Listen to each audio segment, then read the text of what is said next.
Hey everyone, I'm Harith Iskander, and I want to talk about something that I've been hearing a lot about lately: cash trust. This word has been thrown around. Some people have been promising, high returns, 5%, 8%, 12%, 20%. So, for me, it's all just numbers, and I'm not quite sure what this is all about. So I'm here to talk to my buddy here, John Chan. So John.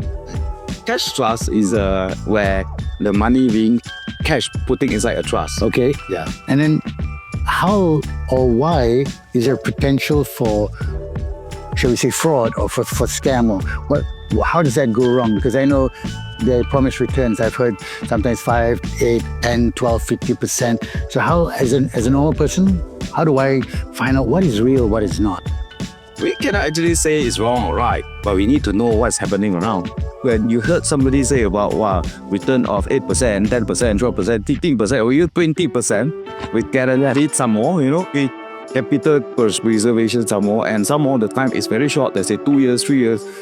That would be a cautious methods that we have to. So basically, anyone who starts offering like 8, 10, 12, 15, and you get 2 years or 3 years, you need to be wary. Yeah, 2 years or 3 years. Because let's say legitimate funds like EPN, would like to pay 5 to 6% of return consistently.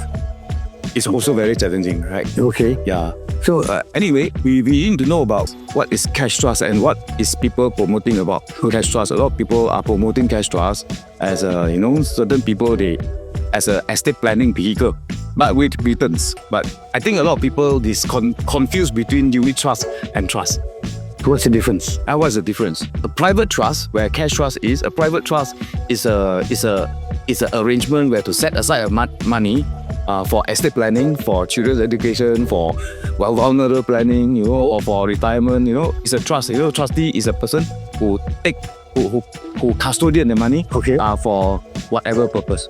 But likewise, unit trust. Unit trust is an investment product, where fund managers are investing the money while putting aside the money with the trustee, licensed by Securities Commission. So a little bit like blur. A lot of people, trust, is it the same? Okay, yeah. So living trust and unit trust is different thing. One is for asset planning and custodianship. Another one is for investment. So that's a different thing. In overseas, unit trust called mutual fund. It's more easier to understand. So unit trusts I've come across a lot. Almost everyone I'm bumping into is a unit trust manager, trying to get me to invest. How can I tell as a lay person? Are there some unit trusts out there which is not legit? Unit trusts are governed by asset management company licensed by Securities Commission. So of course, the fund managers will put the money under a trustee, for comply with the regulatory requirement.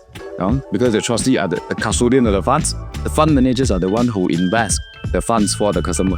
So it is regulated under the Securities Commission framework. The distribution are regulated under the FIMM, Federation Investment Managers Malaysia.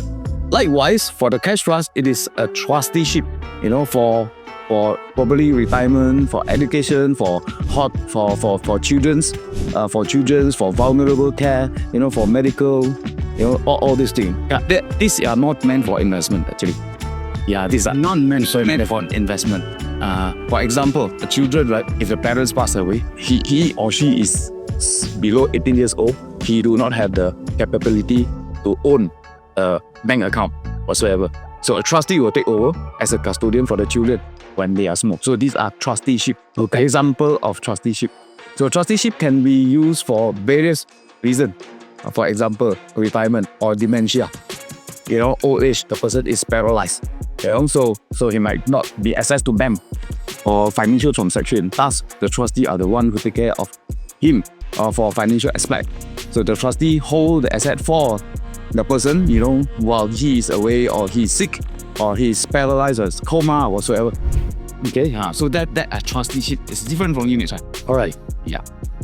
So what can you tell me as a layperson, like who knows little or not much about these kind of investments, what to watch out for? And I know there's some terms and all, which sometimes I read, I also don't understand what that means. So talk to me and tell me what to watch out for, how to tell something is legit or not legit.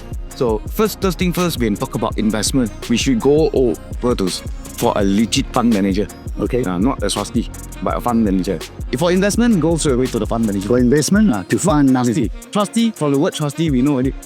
Trust is, I trust you, I place money with you. Full stop. So that's called trustee. Okay. You know, fund manager are the one to manage a fund with the ability to invest. So trustee, I trust you, I place my money with you. Doesn't mean I get it back lah. I trust a gift, I didn't get. Trust is an arrangement where I park the money with you. It's like an abang going for war, you know, to any country.